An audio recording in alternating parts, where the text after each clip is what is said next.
하나님의 말씀은 이사야 50장 5절에서 7절의 말씀입니다. 주 여호와께서 나의 귀를 열으셨으므로 내가 거역지도 아니하며 뒤로 물러가지도 아니하며 나를 때리는 자들에게 내 등을 맡기며 나의 수염을 뽑는 자들에게 나의 뺨을 맡기며 수욕과 침뱉음을 피하려고 내 얼굴을 가리우지 아니하였느니라. 다 같이 읽으시겠습니다. 주 여호와께서 나를 도우심으로 내가 부끄러워 아니하고 내 얼굴을 부싯돌같이 굳게 하였은즉 내가 수치를 당치 아니할 줄 아노라. 아멘. 할렐루야. 저희 평강의 복을 기원하는 마음으로 샬롬 인사 나누시기 바랍니다. 샬롬. 샬롬. 오늘도 수요 새벽 기도에 잘 나오셨습니다. 제가 안과 치료를 받느라고 어제 화요 새벽 강단을 지키지 못하고 최종원 목사님께서 대신 인도를 해 주셨습니다. 감사합니다. 오늘 수요 예배가 저녁 7시 반에 있습니다. 수요 예배 함께 나오셔서 찬양하고 기도하시기를 바랍니다. 오늘 본 말씀 5절 말씀 같이 읽겠습니다. 5절 말씀 다시 한번 같이 읽겠습니다. 시작. 주 여호와께서 나의 귀를 열으셨으므로 내가 거역지도 아니하며 내 등을 맡기며 주 여호와께서 나의 귀를 열어주셨으므로 내가 거역지도 아니하며 뒤로 물러가지도 아니하며 했을 때 이 나는 누구일까요? 나는 누구겠습니까? 나의 후보가 몇이 있습니다. 나라고 할 수 있는 후보자 이사야 선지자가 나일 수 있겠죠. 또 이사야 후반부 40장 이하에서 나라고 불려질 수 있는 또 하나의 후보자 고레스입니다. 이사야 후반부는 바로 고레스를 통한 이스라엘 민족의 바벨론 포로에서의 귀환을 증가하는 말씀이니까. 또 하나의 후보자 이스라엘 민족을 생각할 수 있어요. 집단 단수로서의 나. 그러나 그 어느 후보도 이 말씀에 나타난 내용을 충족시킬 그런 후보자가 없습니다. 따라서 이 나는 바로 누구겠습니까? 바로 오실 메시아 우리 주 예수 그리스도에 관한 말씀이죠. 그래서 5절 말씀에 다시 한번 보시면 주 여호와께서 나의 귀를 열으셨으므로 내가 거역지도 아니하며 뒤로 물러가지도 아니하며 이어지는 6절 말씀을 보시면 좀 더 명확해지죠. 6절 말씀 같이 읽겠습니다. 시작. 나를 때리는 자들에게 내 등을 맡기며 나의 수염을 뽑는 자들에게 나의 뺨을 맡기며 수욕과 침뱉음을 피하려고 내 얼굴을 가리우지 아니하였느니라. 이 말씀에 나오는 나 누구겠습니까? 바로 메시아의 순환을 예고하는 말씀이죠. 나를 때리는 자들에게 내 등을 맡기며 나의 수염을 뽑는 자들에게 나의 뺨을 맡기며 수염을 뽑는다는 것은 가장 치욕적인 일이죠. 그리고 수욕과 침뱉음을 피하려고 내 얼굴을 가리우지 아니하였느니라. 그래서 이 말씀에 나오는 나는 분명히 이제는 오시는 메시아, 그 메시아의 순환을 예고하는 예언의 말씀입니다. 왜 하나님의 아들이신 예수 그리스도께서 그토록 고통과 수욕을 당하셨는가? 왜 등에 채찍을 맞으며 침뱉음을 당하며 말할 수 없는 고통과 수모를 당하셨는가? 성경은 뭐라고 증거하죠? 그가 찔림은 우리의 허물을 인하며 그가 상함은 우리의 죄악을 인함이라. 그가 징계를 받음으로 우리가 평화를 누리고 그가 채찍에 맞음으로 우리가 나음을 입었도다. 우리는 다 양 같아서 그릇 행하여 각기 제 길로 갔거늘 여호와께서는 우리 무리 죄악을 그에게 담당시키셨도다. 거룩하신 하나님의 아들이 이토록 고통과 수욕을 당하신 이유, 그것은 바로 우리 허물과 죄악을 짊어지시고 내가 받아야 될 고통과 수모를 주님께서 대신 받으셨다라고 성경은 증거하고 있습니다. 우리 주 예수님을 가리켜서 성경은 세 가지로 죄와 관련하여 말씀하죠. 첫째는 그는 죄를 범치 않으셨다. 둘째는 뭐죠? 그에게는 죄가 없으시다. 셋째는 그는 죄를 알지 못하셨다. 예수님은 죄를 범치 않으셨습니다. 예수님은 죄가 없으셨습니다. 그리고 또한 예수님은 죄를 알지도 못하셨어요. 근데 죄를 알지도 못하신 그분이 어떻게 이렇게 처절하게 고통과 수욕을 당하셨는가? 고린도후서 5장 21절 말씀에 나타나 있습니다. 한번 찾아보시기 바랍니다. 사도 바울이 우리 그리스도의 고난을 가장 깊이 깨닫고 증거한 말씀이 고린도후서 5장 21절 말씀입니다. 찾아서 한번 같이 읽겠습니다. 신약성경 291면 고린도후서 5장 21절 말씀 우리 찾아서 같이 읽겠습니다. 신약성경 291면입니다. 고린도후서 5장 21절 말씀 같이 읽겠습니다. 시작. 하나님이 죄를 알지도 못하신 자로 우리를 대신하여 죄를 삼으신 것은 우리로 하여금 저희 안에서 하나님의 의가 되게 하려 하심이니라. 하나님이 죄를 어떻게 하셨다고요? 알지도 못하신 자, 누구를 가리킵니까? 바로 우리 주 예수 그리스도를 가리키죠. 예수님은 죄를 범치도 않으시고 예수님은 죄가 없으시고 예수님은 죄를 알지도 못하신 그분을 우리를 대신하여 죄를 삼으셨다. 십자가 위에서 온 세상 죄를 짊어진 예수님은 거룩하신 하나님 앞에서 죄덩어리처럼 보였다는 거예요. 그래서 하나님이 예수님을 죄를 삼으셨다라고 말씀하고 있는 것입니다. 그 이유가 무엇인가? 우리로 하여금 저희 안에서 곧 그리스도 안에서 뭐가 되게 하려 하심이라고요? 하나님의 의가 되게 하려 하심입니다. 그래서 십자가 상에서 Holy Exchange, 거룩한 교환이 이루어졌어요. 예수님에게 있는 하나님의 의는 우리에게로 옮겨지고 우리에게 있는 우리 죄는 예수님에게로 옮겨지고, 그래서 예수님을 보실 때 하나님이 죄덩어리처럼 온 세상 죄를 진 하나님의 어린 양으로 보시게 된 것입니다. 그리고 우리가 받아야 될 그 죄에 대한 심판과 형벌을 대신 받으심으로 주님께서 그 십자가의 고난과 수욕을 다 당하신 것이란 말입니다. 그래서 오늘 다시 본문 말씀으로 돌아와서 그래서 나를 때리는 자들에게 내 등을 맡기며 나의 쇠물 뽑는 자들에게 나의 뺨을 맡기며 수욕과 침뱉음을 피하려고 내 얼굴을 가리우지 아니하였느니라 하신 말씀은 바로 오실 메시아 우리 주 예수 그리스도께서 나를 위하여 당하신 고난과 수욕을 증가하는 예언의 말씀입니다.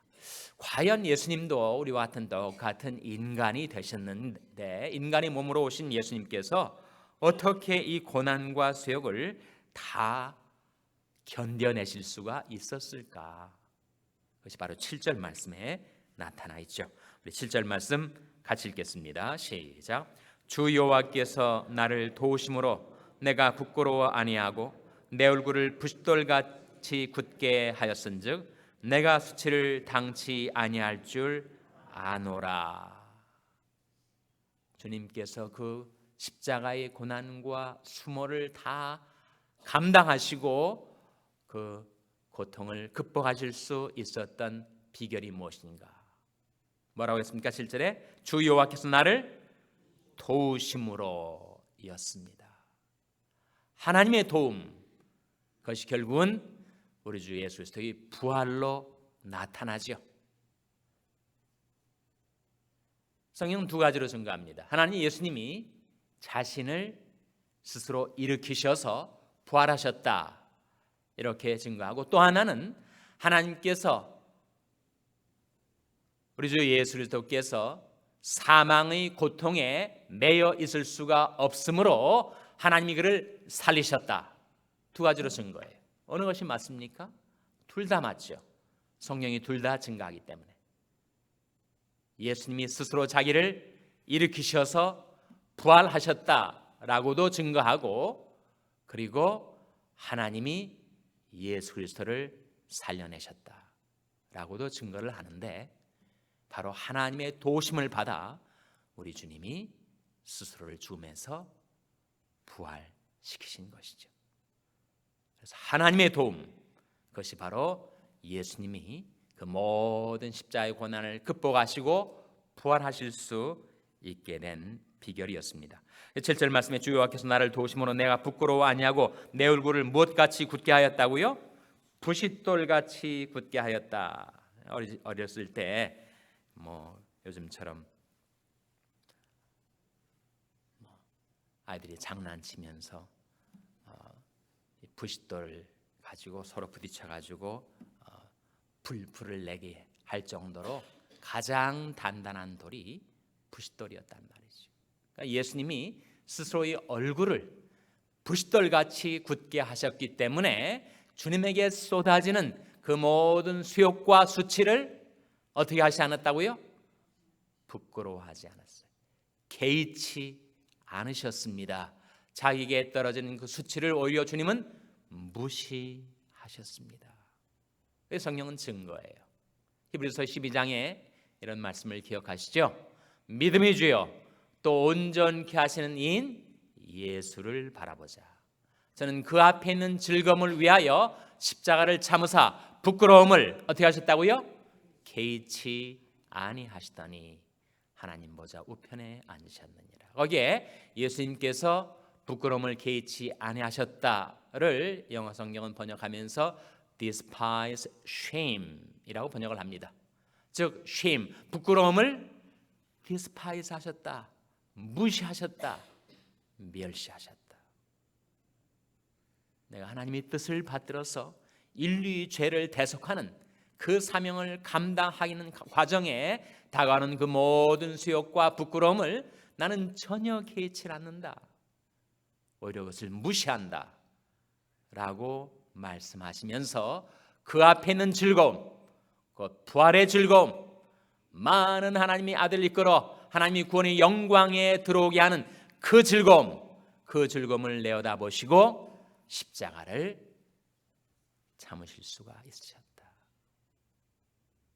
그것이 바로 우리 주님께서 십자가를 지시게 된 이유란 말입니다. 이 말씀이 우리에게 깨우쳐주는 바가 있죠. 우리가 예수님처럼 대속의 고난은 당하지 않지만 우리 인생이 필연 이 세상을 살아가면서 이런저런 고통을 당합니다. 고통을 당할 때 그것을 너무 싫어라 하고 너무 좌절감을 느끼고 시리와 절망에 빠지는 대신 하나님께서 이것이 내게 주어주신 나의 멍에구나, 그 주님의 멍에 자신을 승복시키는 것이 우리에게 필요하죠. 바로 5절에 나온 말씀입니다. 물론 메시아 우리 주 예수 그리스도에 대한 관한 말씀이지만 우리들이 인생에 이 말씀을 적용하자면 주 여호와께서 나의 귀를 열으셨으므로 내가 거역지도 아니하며 뒤로 물러가지도 아니하며, 하나님께서 나의 귀를 여셔서 하나님의 뜻을 따라 살려 하는 가운데 내게 주어지는 주님의 멍에, 그 멍에를 내가 거역지도 아니하고 뒤로 물러가지도 아니하고 오히려 내게 다가오는 고통과 고난에 자신을 승복시키는 것, 순복시키는 것, 그런 적 너희는 하나님께 순복할지어다. 나는 마음이 온유하고 겸손하니 나의 멍에를 메고 내게 배우라. 오히려 그 고통 가운데 나 대신 고통을 당하신 주님을 바라보고 주님의 멍에를 기쁘고 달게 매서 주님을 배우라고. 우리 평생은 주님을 배우는 과정이죠.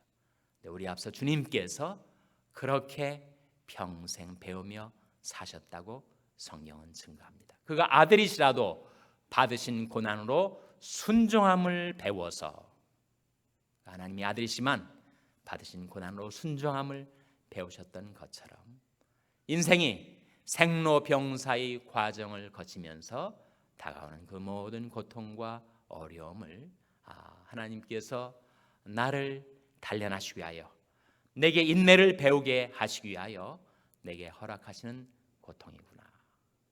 거기에 자신을 맡기고 순복하고 하나님의 뜻에 순복하는 것이야말로 주님을 믿고 섬기는 자들에게 필요한 것이란 말입니다. 그럴 때 어떻게 되는가? 7절 말씀에 뭐라고 했습니까? 주 여호와께서 나를 도우심으로, 하나님의 도우심이 우리에게 임하여, 우리 주님께서 사망의 고통에 더 이상 매여 있을 수가 없으므로 하나님께서 그를 살려내시고 그를 부활시키심으로 그 하나님의 도우심을 나타내셨던 것처럼 여러분의 인생 가운데 다가온 역경과 고통이 있을지라도 하나님이 도우심으로 여러분이 그 고통에서 구원받고 희망을 잃지 않고 뒤로 물러가지 않고 여러분의 마음이 위축되거나 여러분의 발걸음이 퇴축되지 아니하고 주님을 향하여 앞으로 나아가는 하나님의 놀라우신 도우심이 여러분에게 임하게 되시기를 주님의 이름으로 축원합니다. 기도하시겠습니다. 오늘 말씀 기억하며 하나님, 저희들이 하나님의 뜻에, 하나님의 말씀에 즐거이 순복하며 살게 주시옵소서. 하나님께 도움받는 인생 되게 하여 주시옵소서. 기도하시기 바랍니다. 우리 자녀들을 위해서 기도할 때 하나님, 새벽에 하나님이 도우시려다 하신 말씀대로 이 새벽에 하나님께서 저희 자녀들을 도와주셔서 저들이 하나님의 말씀을 듣고 하나님의 뜻을 받들어 살아가는 복된 인생이 되게 해달라고 기도하시기 바랍니다. 평생에 있는 연약한 지체들을 위해서 기도할 때 하나님, 저희들을 위하여 고난당하신 주님을 바라보고 이 고통을 극복할 수 있게 해달라고 기도해 주시기를 바랍니다. 우리 샬롬교회를 위해서 기도할 때 하나님, 저희 샬롬교회가 우리 주님을 섬겨 하나님의 도우심을 받는 교회가 되게 해달라고 기도해 주시기 바랍니다. 여러분의 생업을 위해서 기도하시고 학대받는 여성을 위한 푸른 초장의 집 사역을 위해서 기도해 주시기를 바랍니다. 한창 진행 중인 우리 교회 십자가 공사가 하나님의 도우심으로 안전하게 완공되게 해달라고 기도해 주시기 바랍니다. 하나님, 이 아침에 새벽을 깨며 나온 주의 백성들에게 성령의 충만함을 주시고 부흥의 역사를 일으켜 주시옵소서. 합심해서 기도하겠습니다.